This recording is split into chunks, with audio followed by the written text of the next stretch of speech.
Do you ever just feel like you're in a season of being laid bare, exposed, vulnerable, open to the elements? I'm here to tell you, not to panic. We're not gonna panic together, okay? This is actually a good thing, and let me tell you why.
Hey buddy.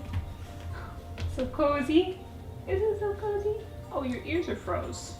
Your ears is froze. And your nose is froze. This is just the coziest spot. I love it so much. It is such a small, compact space in our house. But this is our favorite spot in the winter. This and the window up in the bedroom, sitting in front of the window. I think those are probably my two favorite spots in the whole house this time of year. What do you think? You agree? I don't know if you guys know about pine needle tea. Pine needle tea has a long history.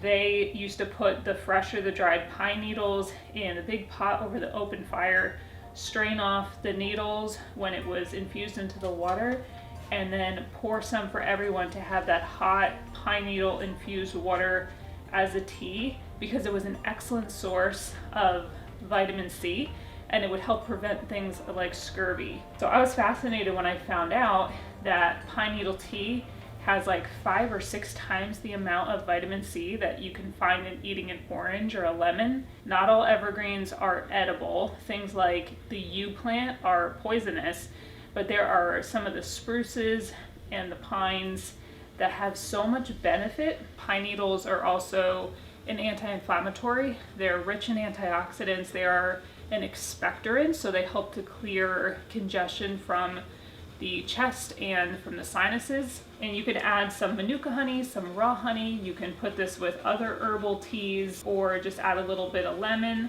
and there are just so many benefits. So in case you didn't know that, I wanted to mention it because I'm brewing my water. I might add a little bit of clove into that. Obi, what are you doing out there? It's so cold. Come on, bud. Obi dubs.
budget-friendly, nourishing recipes for the winter is butternut squash soup, and depending on what I have to put in it, it could be a main dish or it could be a side dish. So basically I just peel my butternut squash, chop it up in cubes, toss it with something like tallow, ghee, avocado oil, olive oil, with my spices, and I will roast it on parchment paper in the oven. And then I'll use my homemade meat stock or bone broth. I usually keep extra in the fridge, and I make new every week. Today I'm gonna make some broth.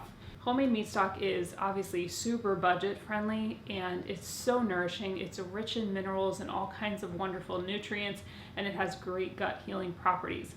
So once my butternut squash cubes are roasted, I will add those into the broth and let that simmer a little bit in there. I'll add some crushed tomatoes sometimes if I want that tomatoey flavor. And once I have everything in there that I want in there and it's cooked for a little while on just low medium, I will blend it all together with my immersion blender. And then after it's blended, you could add things like some leftover chopped roast chicken or whatever you want. Oh, he's feeling much better, everybody. If you've been around here, you know he had surgery. He is trying to break into the chicken coop. He's my chicken protector, and he has broken the fence 3 times. So I had to go stop that. But what was I talking about?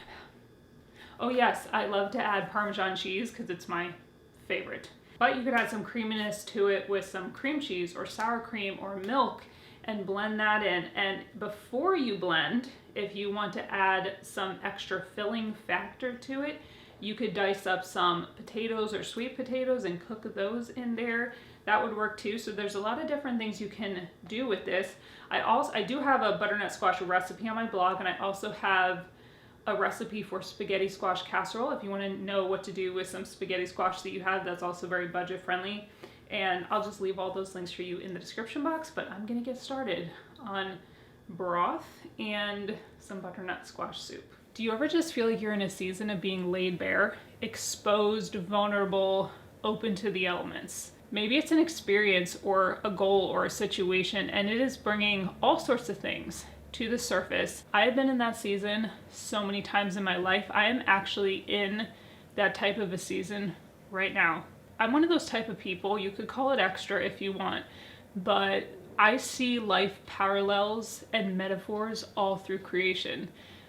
I truly believe that God, the Lord, the Creator, weaved into creation all sorts of truths about life, and it's all reflective of His greater plan. And when I look out, I'm looking out this window right now, and the trees are all bare except for a few dead brown leaves hanging on. And I can see straight through the trees now to the lake and the mountains in the back. And it's one of my favorite things about this season is being able to finally see the beautiful mountains, because in the summer, when all these leaves around here on the mountain grow in, it's so thick that I can't really see anything around it. And then as the leaves fall down and it's all laid bare, it exposes so much beauty. But I look at it and I think, wow, I can see so many things that I wasn't able to see before, and it exposes so many things. The winter season for me is a season of introspection. I watch creation go inward. I watch the plants tuck down into the soil. You watch some of the animals hibernating or they're huddling in their nests, and it's this time of going inward. And then as the winter season reaches towards its end, we take that introspection, that work that we did of kind of digging in, going inward, figuring out the things that maybe did not serve us in the year before, and we can take those and hopefully apply them to breathing some new life into some fresh motivations and goals. An introspection, taking a good hard look inside of ourselves. This is all a part of growing, the growth mindset, and confronting things and being willing to be accountable and be honest. And these are ways that we practically grow in wisdom.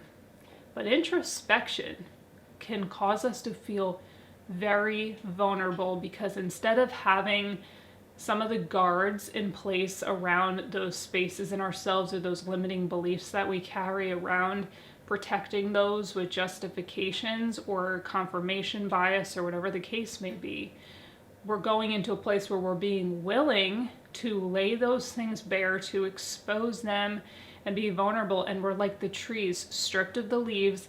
We can't hide anymore. We don't have that covering when we're willing to do that. And so that can feel uncomfortable and it can feel scary.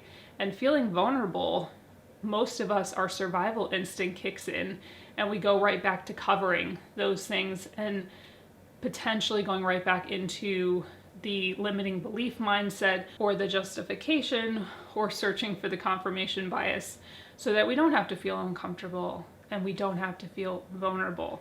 But I submit to you that in each of the times in my life where I have found myself in that season of vulnerability and dealing with the things that needed to be dealt with, I have grown in a positive direction. I have acquired more wisdom and understanding, and there's been some sort of a blessing on the other end. There's been fresh perspective, there's been clarity, and my life has become open in each of those cases afterwards to very beautiful new possibilities and abundances. Is abundances a word? Let's go with that. And so if you're willing to break free from the message today that you're just perfect exactly the way you are, and you're willing to say, maybe not, maybe I'm not, and maybe I have some things that are holding me back, and maybe I have some things, and it's not just everyone else, like maybe in some areas of life I'm the problem.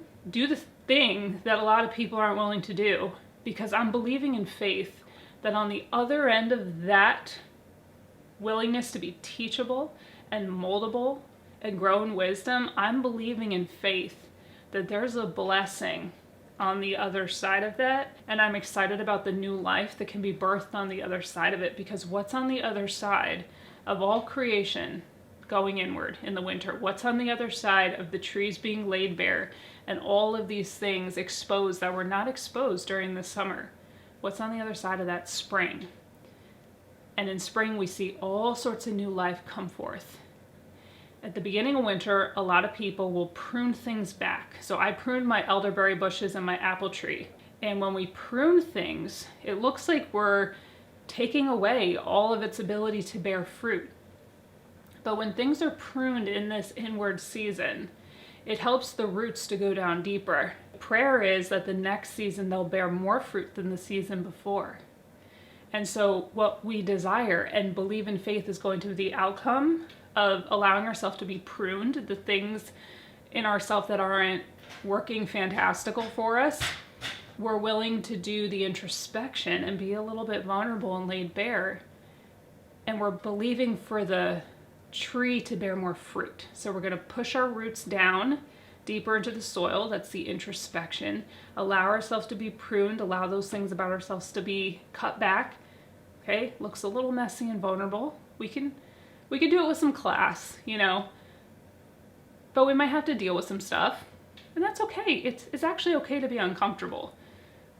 Society has lied to us today to tell us you always have to be comfortable. Everything always has to feel good. No, it does not. The prayer is, and the confident expectation, not just like, oh, I hope it happens. The confident expectation is that when we do that, we will bear more fruit in the things that we're walking towards and the things that we're walking forward. So if you find yourself in that season, go ahead and press in. Even if you're just in that season in one area of life, I'm expanding right now. It is a weird avalanche of a mix of insecurity, a mix of grieving, the comfort space before. It's all sorts of things. So I'm in the process of expansion and walking into almost a renewed or refined positioning and vision that I feel God has on my life. And that expansion, sometimes there's certain moments where it feels a little messy, especially when it's nice and public, like I'm doing right here. But I'm telling you, every time I have walked through one of those seasons, I end up bearing more fruit. So fear can kick rocks, you know what I mean? Because we're not going to allow that to steal our purpose. and our fruit and our joy. So I do so hope that you enjoyed this video today and our little chat. And there's my baby angel, feeling so much better. And I love you guys. I appreciate you. I'm so thankful to have you here. I want to thank my members and patrons. Our website has our programs and our digital downloads and my blog. It's ourlittlehouseonthemountain.com. And Lord willing, I will see your precious and beautiful soul right here on the next one. Bye, friends.